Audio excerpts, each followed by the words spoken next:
जय श्री राधा कृष्ण।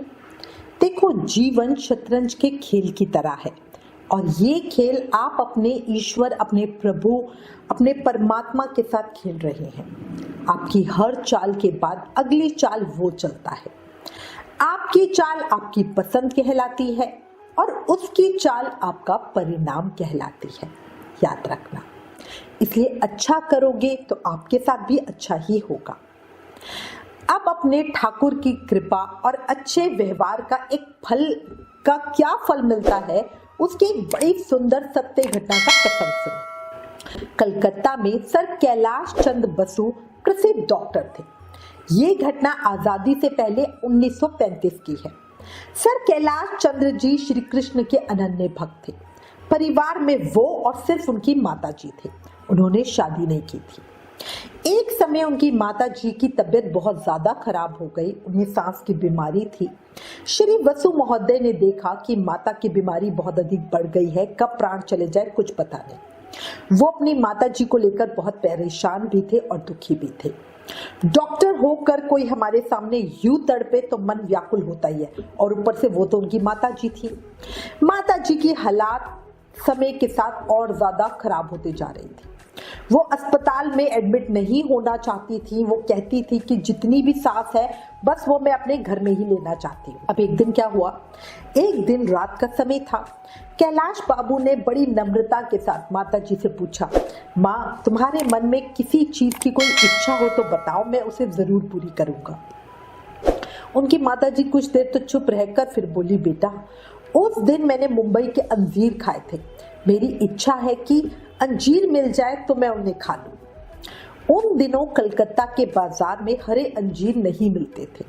उस समय हरे अंजीर सिर्फ बंबई में ही मिलते थे और बंबई से मंगाने में समय बहुत अधिक लगता, क्योंकि उस समय हवाई जहाज से सामान तो नहीं आता था और रेल मार्ग भी आजकल की अपेक्षा अधिक समय लगता था।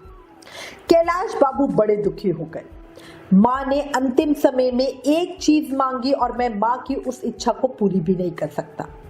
इस दुख को लेकर उनके लिए इससे बड़ा और कोई दुख हो भी नहीं सकता था, है ना। वो सोच रहे थे कि क्या किया जाए, जगह जगह फोन भी किए पर कुछ नहीं हुआ। वो कीमत 10 गुना देने के लिए भी तैयार थे, पर मुंबई से आए तो सकते नहीं थे, क्या ही किया जा सकता था। रुपयों से मिलने वाली चीज कुछ होती तो वो अपने को बेचकर भी माँ की इच्छा पूरी करते, पर यहाँ तो समय की परेशानी आ रही थी। कलकत्ता या बंगाल में कहीं भी हरे अंजीर होते ही नहीं थे, इसलिए बाजार में मिलते भी नहीं थे। बंबई से आने में कम से कम 3 दिन का समय तो लगता ही लगता, और उस समय तक पता नहीं माता जी जीवित रहे या नहीं रहे, या अगर जीवित भी हो तो उस समय खा सके या ना खा सके, क्योंकि सांस की बीमारी की वजह से उनका गला पूरी तरह से जाम हो चुका था। कैलाश बाबू बहुत निराशा में पड़ गए और मन ही मन रोते हुए अपने कृष्ण को याद करने लगे और बोले, हे नाथ, क्या मैं इतना भागा हूं कि मैं अपनी माँ की एक अंतिम इच्छा भी पूरी नहीं कर सकता। और वो ये कहते हुए रो पड़े। वो बहुत दुखी थे, निराश थे, पर कुछ करा भी नहीं जा सकता था। बेचैन परेशान वो इसी तरह बैठे हुए थे कि रात के लगभग 11 बजे किसी ने दरवाजे पे दस्तक दी। डॉक्टर बसु ने समझा कि ये शायद कोई पेशेंट होगा जो उन्हें बुलाने के लिए आया है, और वो समय इतने ज्यादा दुखी, निराश और परेशान थे, उनका चित्त भी बहुत खिन्न था। इसीलिए उन्होंने आवाज देकर कहा कि इस समय मैं कहीं जा नहीं सकूंगा। तो जो बाहर खड़ा आदमी था उसने कहा, मैं आपको बुलाने नहीं आया हूँ, एक चीज लेकर आया हूँ आपके लिए, प्लीज दरवाजा खोलिए। अब उन्होंने दरवाजा खोला तो देखा सामने सुंदर टोकरी हाथ में लिए एक व्यक्ति ने भीतर आकर उनसे कहा, डॉक्टर साहब, हमारे बाबूजी अभी मुंबई से आए हैं, वो सवेरे ही रंगून चले जाएंगे। उन्होंने ये हरे अंजीर की टोकरी भेजी है, वो मुंबई से लेकर आए हैं। उन्होंने मुझसे कहा कि वो सवेरे ही चले जाएंगे, इसलिए अभी इस अंजीर को मैं आपको लाके दे दूं, और इसीलिए मैं इतनी देर रात आपको ये देने आया हूँ। कष्ट के लिए क्षमा कीजिएगा। अब कैलाश बाबू ने जैसे ही अंजीर का नाम सुना वो तो एकदम उछल पड़े, बड़े खुश हो गए। उन्होंने उस समय कितना और कैसा अभूतपूर्व आनंद महसूस किया, इसका अनुमान लगाना बहुत मुश्किल है। उनकी आंखों में हर्ष के आंसू आ गए, शरीर में रोमांच हो गया। उस व्यक्ति को बिठाकर वो अंजीर की टोकरी लेके सीधा माता जी के पास ऊपर गए और बोले, माँ लो, भगवान ने अंजीर तुम्हारे लिए भेजे हैं। माता जी उठी, प्रसन्न मुख से उन्होंने अंजीर खाए। उस समय माता का प्रसन्न मुख देखकर कैलाश बाबू इतने प्रसन्न हुए मानो उन्हें जीवन का परम दुर्लभ महान फल मिल गया। माता जी ने अंजीर खाने के बाद डॉक्टर वसु के सर पर हाथ रखा और उसी समय उनका शरीर छूट गया। डॉक्टर वसु फूट फूट कर रोने लगे, पर उन्हें एक आंतरिक संतोष था कि जाने से पहले वो मां की अंतिम इच्छा पूरी कर पाए। उन्होंने नीचे बैठे उस व्यक्ति के बाबूजी को फोन किया और उन्हें अपनी माताजी के विषय में बताया और उनका अंजीर भेजने के लिए धन्यवाद दिया।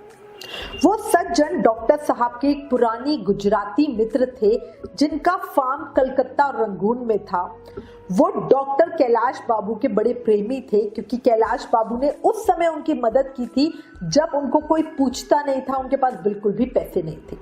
और वो सज्जन बोले कि वो अंजीर अपनी बहन को देने के लिए बंबई से लेकर आए थे, पर किसी जरूरी काम की वजह से उन्हें कल सुबह ही रंगून जाना पड़ रहा है। ऐसे में वो हरे अंजीर अपनी बहन के पास देने तो जा नहीं सकते, तो उनके दिमाग में अचानक विचार आया कि ये अंजीर कैलाश बाबू को भिजवा देता हूँ। अपने गुजराती मित्र की बात सुनकर कैलाश बाबू फोन पर ही रोने लगे क्योंकि आज ठाकुर जी की कृपा से ही वो अपनी मरती माँ को सुकून दे पाए और कृष्ण कृपा से ही ठीक समय पे अंजीर कलकत्ता उनके पास पहुंच गए। एक दिन पहले नहीं, एक दिन बाद नहीं। सोचो अगर अंजीर नहीं आते और माँ ऐसे ही चली जाती तो ये दुख पूरी जिंदगी डॉक्टर साहब को दुखी करता, है ना। यही मेरे कान्हा की कृपा का प्रमाण है। कितना सुंदर आश्चर्यचकित प्रसंग है ना। इसे कहते हैं बांके बिहारी जी, जिसको जो वस्तु देना चाहते हैं उसके लिए किसी ना किसी को निमित्त बना ही देते हैं। इसलिए यदि कभी किसी की मदद करने को मिल जाए तो दिल से, मन से, भाव से करना। अहंकार मत लाना अपने मन में कि मैं कर रहा हूं। आप कर नहीं रहे हो, आप सिर्फ निमित्त मात्र हो, वो आपसे करवा रहा है। बस इतना समझ लीजिए कि बांके बिहारी जी ने आपको निमित्त बनाकर किसी की सहायता करने के लिए उसको एक सामने भेजा है। और एक और चीज, हमेशा प्रसन्न रहिए, जो प्राप्त है वही पर्याप्त है। मन संतुष्ट और आनंदमय हो जाएगा, याद रखो। अंत में एक और विचार, समय एक ऐसी गाड़ी है जिसमें कोई ब्रेक नहीं, रिवर्स गियर भी नहीं। वक्त सबको मिलता है जिंदगी बदलने के लिए, पर जिंदगी दोबारा नहीं मिलती वक्त बदलने के लिए, याद रखना। अगर मेरे बिहारी जी की कृपा का ये सुंदर प्रसंग दिल को छुआ, आंखें नम हुई, दिल की धड़कन बढ़ी, तो प्लीज इस वीडियो को ज्यादा से ज्यादा शेयर करें। Please like, share and subscribe. Thank you. जय श्री राधा कृष्ण।